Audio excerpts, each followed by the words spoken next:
So we are hours away from the House vote, the Congress, to release the Epstein files. Yep. And now that Trump says he's on board with releasing it, he claims it's not going to end well for the Democrats. Yeah, watch. We have nothing to do with Epstein. The Democrats do. All of his friends were Democrats. Some of the people that we mentioned are being looked at very seriously for their relationship to Jeffrey Epstein. But they were with him all the time. I wasn't. They can do whatever they want. We'll give them everything. Sure, I would. Let the Senate look at it. Let anybody look at it. But don't talk about it too much because, honestly, I don't want to take it away from us. It's really a Democrat problem. So just this morning, some of Jeffrey Epstein's alleged victims held a press conference pleading with officials to do the right thing. Take a look at that. This issue was never one that should have divided us the way it has. In fact, it should have united us. I beg you, President Trump, please stop making this political. It is not about you, President Trump. You are our president. Please start acting like it. I also want to make a proposition for Marjorie Taylor Greene because you've been an advocate for this. If you decide to read those names on the House floor for immunity, I will be more than happy. No security needed. I will stand beside you. I will hold your hand. I will hold your coat in solidarity with you. I have a 14-year-old daughter myself, the same age I was.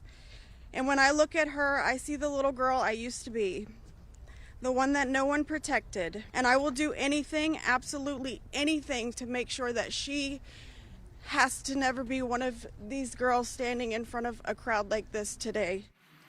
So it seems like the House will have enough votes to okay the release, but I'm suspicious about what Trump's up to here. He doesn't want his taxes released or his college records, so suddenly he wants to release the Epstein files. Has he changed his mind about everything? No, I have a theory. What is it? He's also calling for certain Democrats to be investigated by the Justice Department. And Pam Bondi has said that she will start the investigation or has started the investigation. Right. Under the Department of Justice guidelines, if there is an open investigation, any documents related to that investigation cannot be released. Ever?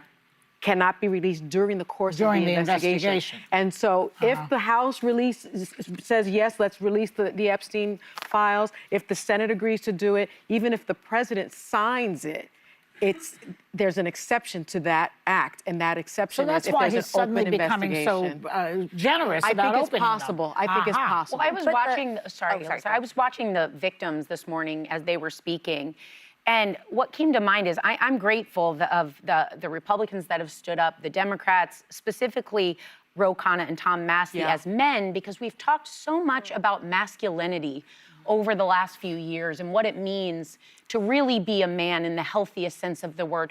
Where are the men in this? Where are the protectors? These were young girls when they were abused. And as they stand up there with those pictures, and even that woman in the soundbite said, I wasn't protected. Yeah. I would be flooding the zone. I'm not surprised in this moment that it's women that are doing this, but where are the masculine men to protect, to serve in the government right now? They should be the loudest ones. You don't have to have a daughter for this to hurt and to hit that these were the youngest. These are the people that we were, not only the government supposed to protect, but we're all supposed to protect. Well, their job and their security takes precedence over them being protectors. Yeah, but there's a guttural instinct to this that I'm just surprised that there aren't more men jumping out ready to swing at everything, saying, what the... You know, like, where are they? I didn't do it. I didn't do it. You fill in the blank as you will. But where's the rage at this? Because this isn't political. This was wrong. Right. And it needs to be corrected. That's what I loved is multiple survivors, because I watched the whole press conference, said, this isn't about politics. Like, I can tell you as a Republican, I don't care if this takes down the most prominent Republican or Democrat, as long as it gets justice and accountability for the over 1,000 victims. When you hear these stories, and anyone who's dealt with victims and knows victims or victims themselves knows that you live with the scars of that the rest of your life. You can do all the therapy, you can move on. You are a survivor, but you never walk away from that pain. And what I think is so interesting, because I agree with Sunny's theory here, is the reason we're seeing the information we're seeing now is because the estate of Jeffrey Epstein is releasing these documents. This isn't coming from the Department of Justice.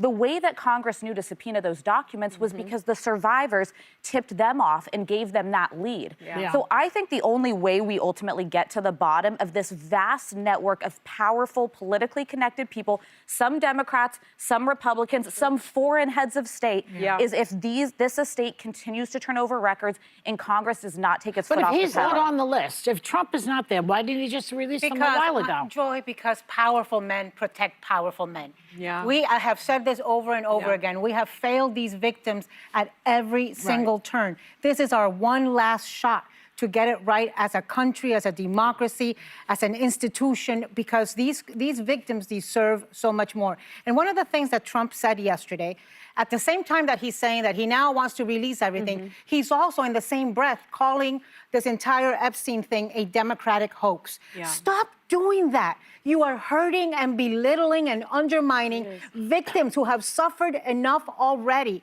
This is not political. You know who else is in those files? Was emailing with Jeffrey Epstein, trying to help him rehab his image until like 5 minutes before Epstein was rearrested in July 2019? Steve Bannon, Donald Trump's special senior advisor, was in this all over these files in 2018. Well, that makes sense. After the Miami Herald had published its expose, just months and weeks before he was rearrested. And he is conspiring with Epstein in those emails on how to rehab his image and how to counteract the story of the Miami Herald. And I'll tell you, this is not Democrat, this is not Republican. This is about people, mostly men, who had no moral compass, who looked the other way. But there was one I want us to listen to, and this is Howard Lutnick, the current Commerce Secretary, who was next door neighbor to Epstein. He went to Epstein's house once, and once was enough. Roll the clip. My wife and I decided that I will never be in the room with that disgusting person ever again. Really? So I was never in the room with him socially, for business, or even philanthropy. If that guy was there, I wasn't going because he's gross. What did He went once, he saw the massage table in the middle of the house. And he left. And he said, this guy is gross. Well, good. Okay, good for him.